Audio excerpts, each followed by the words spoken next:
turabasuje tubahaye ikaze kuri Mugisha Group Time.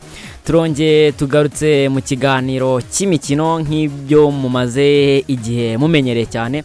Ni ibintu twamenyereje ko buri munsi tuzatugenda tubahereza ibiganiro byiza bya siporo, cyane cyane siporo nyarwanda, tuvuga kuri shampiyona yacu, tuvuga umupira wacu, tuvuga transferi, dore ko twabwiye mu biganiro byacu byatambutse ko muri iyi minsi tugiye kugenda tubagarukira kuri transferi ziri kugenda zikorwa na buri ekipe yose, na buri ekipe yose hano mu Rwanda.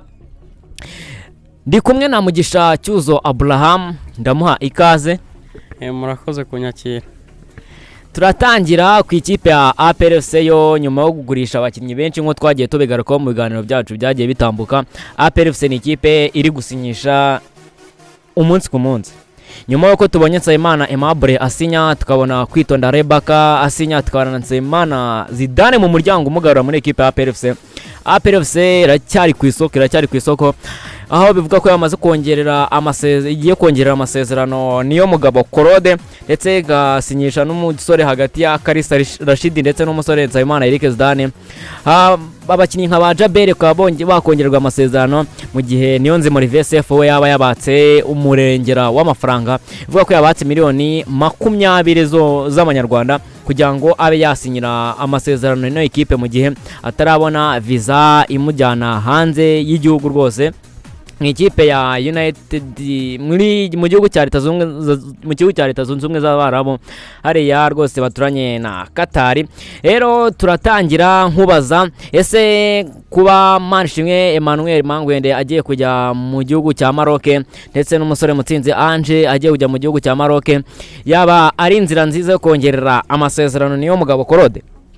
Nkuko bivuze ni inzira nziza yo kongerera amasezerano niyo mugabo Korode, kuko nk'abari abakinnyi ga APR ikeneye kugurisha abana b'abanyarwanda nabo bakajya gutwika ahandi, nizo mvugo bakoresha nyine, akajya kwerekana icyo ashoboye mu mahanga. Nkuko tubizi abakinnyi benshi APR ifite kubarekura, ikeneye kubagurisha kuko ikeneye kuzamura impano z'abana b'abanyarwanda. Kandi n'ikindi ku mukinnyi nka niyo mugabo Claude n'umukinnyi utarabonye umwanya cyane bihagije, kandi nizera ko ubwo agiye kubona umwanya, ashobora kuba agiye kubona umwanya, kuko niba mwongera amasezerano niwe mukinnyi uzaba usigaye afite umwanya ubanzamo uhoraho, nawe akabona umwanya wo kugaragaza icyo ashoboye. Ikabona umwanya wo kuba yagaragaza icyo ashoboye. Ese noneho kuri Nishimwe Blaise ni umusore twakomeje kugenda tugarukaho mu biganiro byacu. Kuri ubu ngubu APR FC yamaze gutanga indi bid ya miliyoni 30. Mugero Sport iri gusaba miliyoni 50.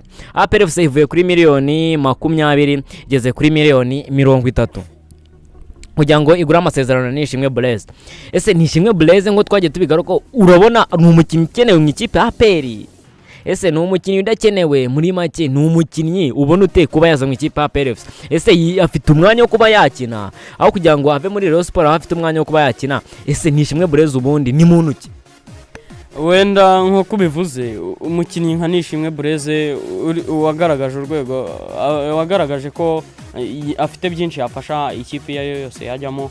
N'umukinnyi APR nuko Rayon Sport iri gusaba amafaranga menshi, sinzi nko ku mukinnyi Blaise byaba ari byiza cyane kujya mu ikipe nka APR akabasha kwigaragaza cyane, ko APR iri kwerekana urugero rwiza rwo kugurisha abana b'abanyarwanda hanze, itanga impano hanze y'igihugu cy'u Rwanda kugira ngo zigaragare ku ruhando mpuzamahanga, kugira ngo babe bagaragara ku ruhando mpuzamahanga.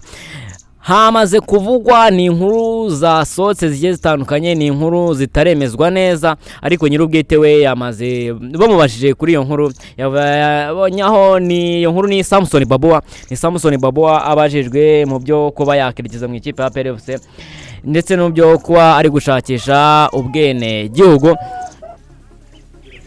Kuri Samson Baboa abajijwe kuba yakina mu ikipe ya APR FC no kuba yashaka ibyangombwa by'ubwene cyangwa se gushaka ubwene igihugu bw'umunyarwanda ngo abe yakina ikipe y'igihugu Amavubi bamubajije ko yakina muri APR FC bati kubera iki ntakinamo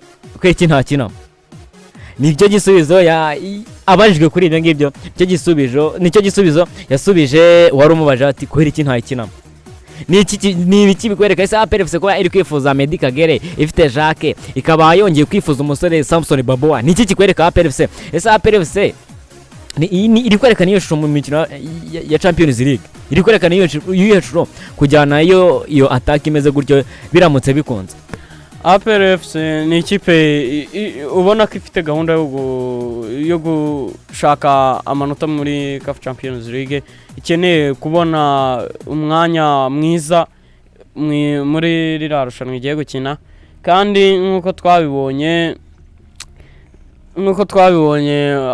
umukinnyi nka Samson Baboa ni umukinnyi mwiza uzi gutsinda ni umwataka mwiza n'imyugariro myiza wafasha ikipe nka APR nanone APR nk'ikipe iri kugura abakinnyi benshi nibyo navugaga APR ifite gahunda yo kugurisha abana b'abanyarwanda kandi nka Samson Baboa sinkeka ko umwaka wose ushize ashaka ibimwemera kuba yakina ikipe y'igihugu Amavubi sinzi ko ubu ngubu ari bwo yahita bibona ngo yerekeze mu ikipe ya APR FC kandi binashobotse byaba byiza ko yagera mu ikipe ya APR FC akabasha gukina ano marushanwa ya CAF Champions League kuko ndakeka nta handi yazabona amahirwe yo gukina muri ra rushanwa nta handi yakura amahirwe aha mu gihe nibyo biri kuvugwa muri APR FC tubararikira kugenda mukurikira izindi transfer zijyana sohoka rwose kuri Mugisha Group Time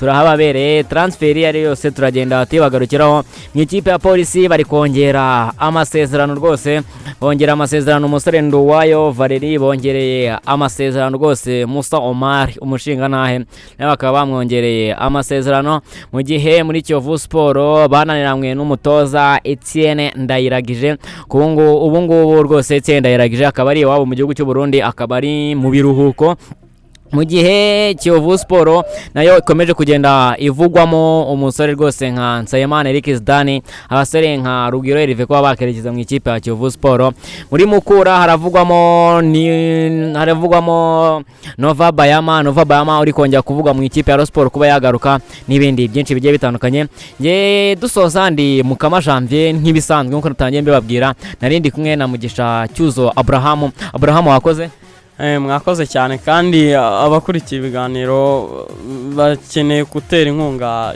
Mugisha Group Time bakora subscribe bakanda no kukazogera kugira ngo bajye babona ibiganiro ubagezaho mwabyumvishe arabibibukije gukora subscribe like share na comment ubundi tugendane mu murongo mwiza wa sport ndabashimiye